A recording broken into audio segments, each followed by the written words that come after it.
Hey, this one is called the OAsis. Okay, so here I'm talking about the trials and tribulations of getting to the point of realizing what love is, and in my case, accepting what is necessary for that love to grow. It has to happen in both individuals before, well, a realization has to happen within their own being before that relationship, let's say a twin flame relationship, can literally set the fucking world on fire. In a good way, obviously. It's highly unlikely, or at least pretty rare, that two individuals are going to meet when both are complete within themselves. And this is the thing with the whole twin flame situation. There's a lot of information out there about the different stages they go through if you wanted to explore it.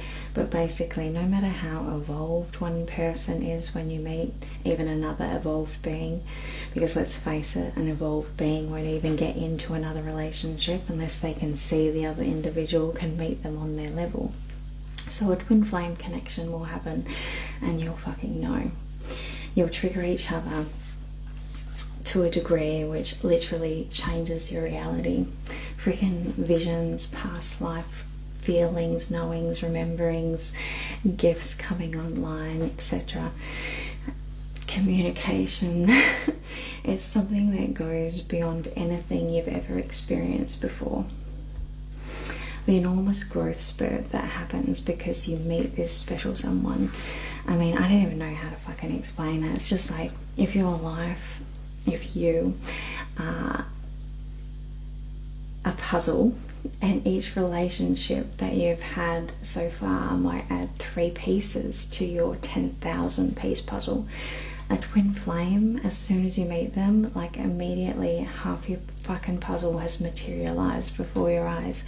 And it's such a shock to the system to realize that within yourself. It's not even the other person. Obviously the other person is absolutely amazing and the connection is mind-blowing, etc. But to feel the change, the immediate change within yourself to that degree, to see who you are, the picture, to start feeling who you are. I mean, to feel half your puzzle up just like that. In my case, I was 42 years old, been there and done that with several old world relationships. I'd completed my puzzle edges, you know, I'd done the tough work getting thus far. I mean, I guess you don't meet this person until you've pretty much done your edge work and like you're ready to fill yourself in. But as soon as you meet them, it's like literally wham bam, half the puzzle is filled and you're like, damn, what? And all the rest of the puzzle pieces are just off to the side, sorted by colour, and you can see where they all need to go. They're not in place yet, but you can see the whole fucking thing, the whole picture of you, and you're just like, this is it. And after all that fucking hard work you've gone to just fill your edges, such slow, hard, meticulous drudgery to just get the outside bit done. You know what it's like starting a puzzle, all the preparation, frustration, obsession, and then just to meet that someone that does that, like just like that, you just don't expect it because it's been so hard before that. And then all of a sudden you get blindsided by the sexiest best friend you could dream of, who feels the same about you, no less. And on top of that, your personal puzzle gets like sorted overnight. I was like, well, alrighty then. It was more like, yeah, deer in the headlights type thing, but so exciting. And you feel the immediate up leveling within yourself, and you just know that the other person must know it too on some level, because you know it, you notice it, even though you're still doubting everything, because this is not how life goes, this is not how your life has gone. You've had to work your ass off for this puzzle, and all of a sudden it's practically finished. Come on now, seriously. It feels a little too good to be true. And I don't know how to do this because it's like all the rules just go out the window. But you know that's a good thing. But then you're like, I don't know how to do this then. But at the same time, you don't want to go back to the old bullshit either. Like, once you've done the edges, you're done. With so much, you were done. You never want to go through that again. Those edges were hard won. You were hard won. So you know that you were so fucking ready for this, but you're pretty much in shock. You've been waiting and working towards this your whole fucking life. For it just to arrive like that, you don't expect it. It's so fucking amazing and so very shocking and scary. And you've got no idea how to be up-leveled. You got to start all the relationship stuff from scratch again, pretty much. But not from scratch, it's from such a deeply authentic place, because you are literally getting to the core of your puzzle. And yeah, it's more about getting to know you, the whole you, all of a sudden, just like that, while having this amazing relationship all of a sudden. Where was I? Yeah, so getting to the core of your puzzle, and it's that much more important and full on and amazing and critical to who you are, and you know that, but you're still trying to play this normal old world game, relationship game. That's all you've ever known previously. That's all you've got to go off. So it's a slow process. It's like half your being knows what's going on and is trying to up level, and then the other half is still stuck in the past, screaming its fear at you, saying, I can't change that fast, I can't do this. So yeah, these relationships are the relationships, and I don't know how many people get to experience this. For me, it's been bloody challenging, but so amazing.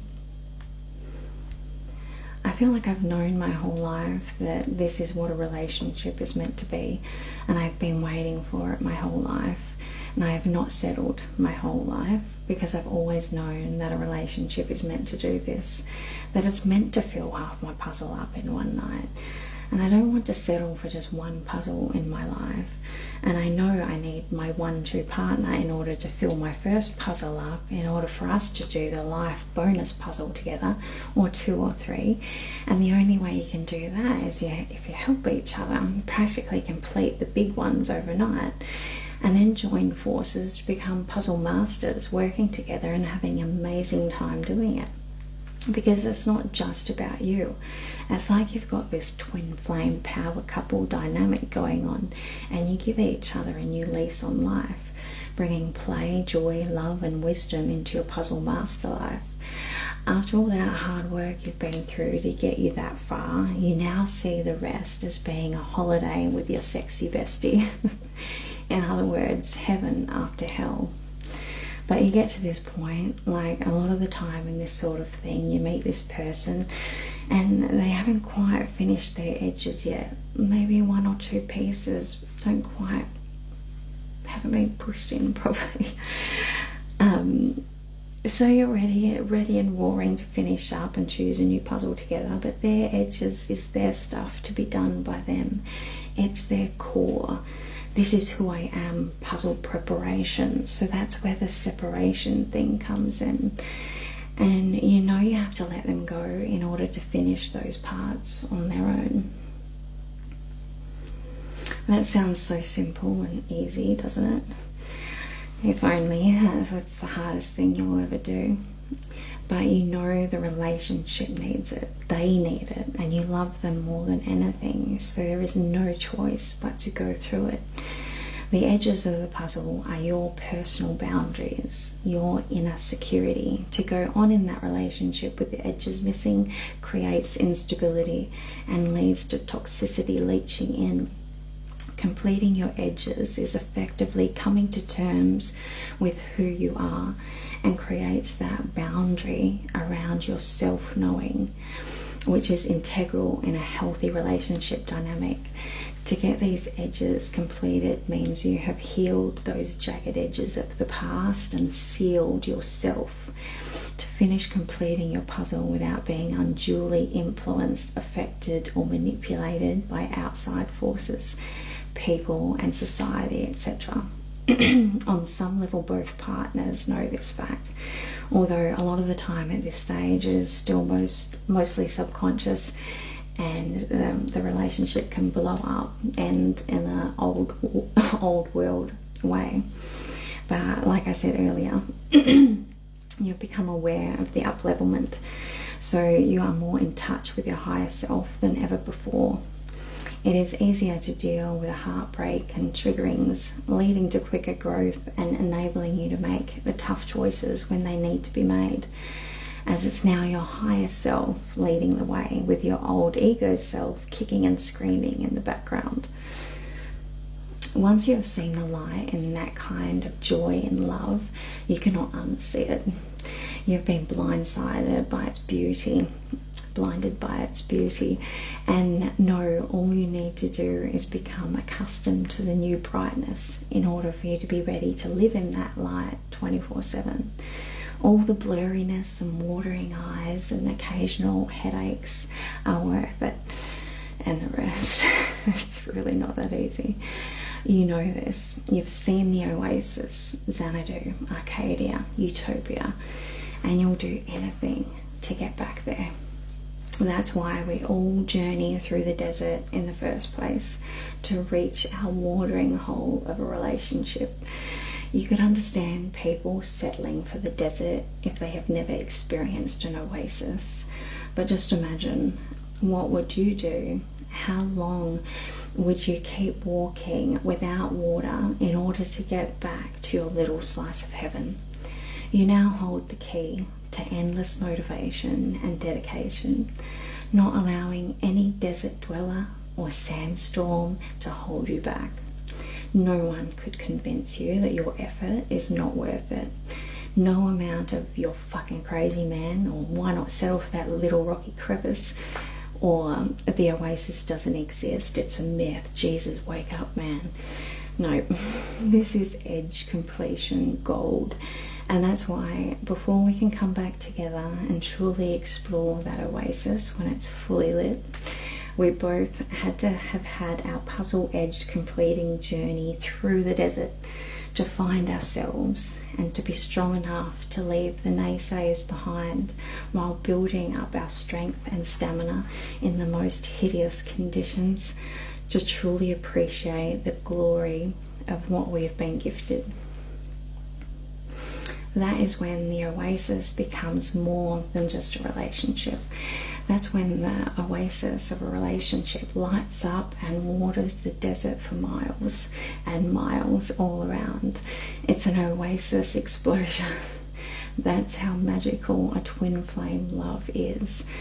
So as I sit in my oasis, waiting for my love to make it back through the desert to join me, I'm doing my very best to keep it watered and lit, tending to the fertile ground in the meantime, holding space, making sure the desert sand does not encroach on our beautiful space, knowing that when he does return from the war he has been fighting to get back to me, we will both know what it took and how special a space it is. We will cherish it and tend to it like it is our very own Eden. That is what we hold within our love, and no amount of snakes could bother us, as we will both be feasting on those apples together, naked and free. We may even make a tree house in that one particular tree.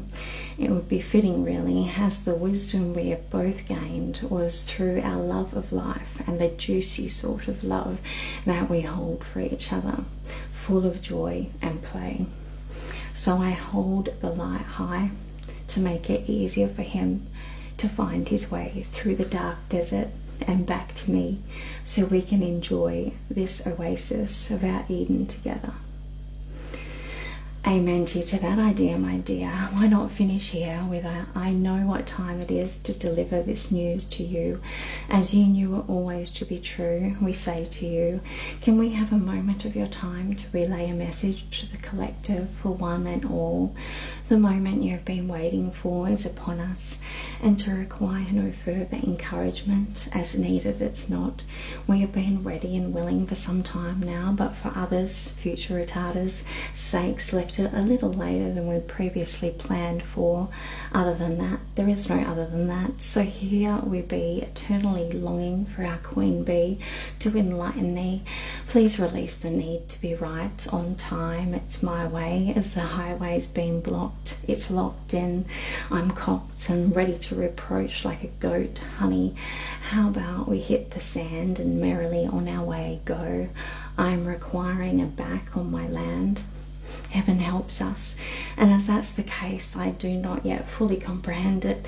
I'm jesting, my dear. Go do you until you hear me call you from out of the blue.